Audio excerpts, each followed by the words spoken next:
各位好，今日想同大家講一個非常實際嘅話題，點樣善用時間，活出一個真真正正有意義嘅人生。首先，我哋要承認一個現實，人生平均只有3萬日。真正嘅富足，唔係擁有幾多時間，而係你點樣用心咁投入時間、精力同注意力。唔係時間管理，而係生命設計。第一，時間的感覺係可以被改變嘅。你有冇發現，細個嘅暑假好似永遠都玩唔完，但而家1年一下就冇咗。因為我哋成年之後生活太重複，大腦唔再記錄相似嘅日子。想令時間變長，就要不斷創造新體驗，行唔同路線，試新嘢，識新人。記住，時間唔會自動變多，但你可以令佢變得更長、更充實。第二，要學識分清楚咩係真正重要。好多時我哋都好忙，但忙緊啲乜？有冇想過，如果有一日你90歲喺病床上回望，你會後悔啲乜？係冇加班多啲，定係冇陪屋企人多啲？呢個叫臨終測試。想專注，就要敢於放棄，唔係樣樣都做，而係揀3樣最重要嘅事，其他全部都唔好分散你注意力。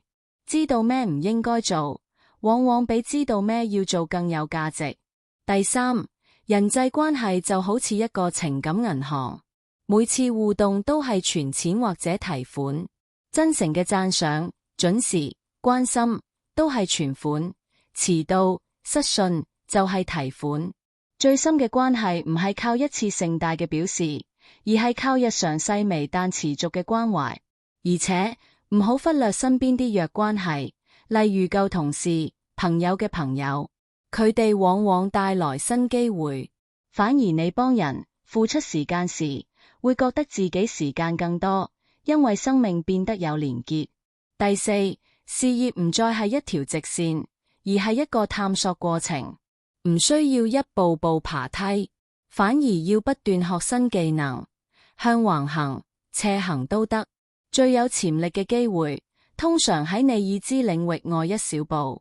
尤其喺年輕時，要優先學習，而唔係只追錢。每個新技能都係未來嘅機會。記住，舒適區係職涯嘅流沙，越舒服越難走出嚟。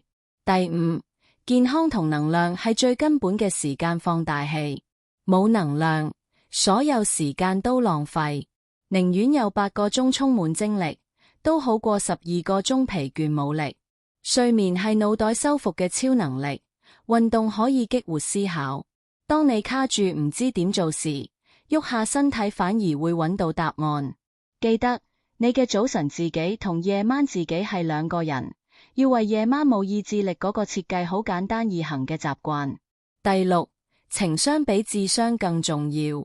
任何情緒只會自然存在90秒，之後如果仲嬲，係你選擇咗留住佢。情商高嘅人識得管理自己情緒，同時理解他人感受，勇敢表現適度脆弱，反而會令別人更信任你。拖延困難嘅對話只會積聚情感債務，越遲講，代價越大。第七，財務智慧唔係賺最多，而係買到自由。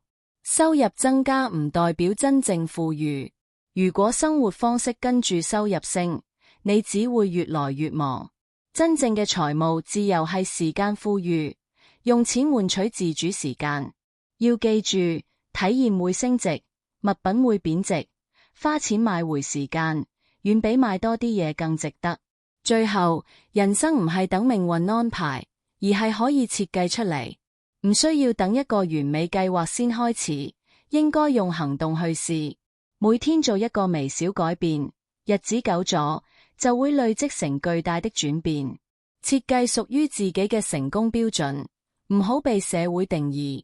每個月檢視自己，調整方向，確保生活同理想一致。總結一句，人生嘅意義唔在於延長時間，而在於令時間有意義。時間唔會停，但你可以決定佢點流過。改變嘅最佳時機唔係將來，而係今日。揀一個你最有共鳴嘅想法，行第一步，慢慢你會發現，人生嘅質量係由每一個今日堆積出嚟嘅。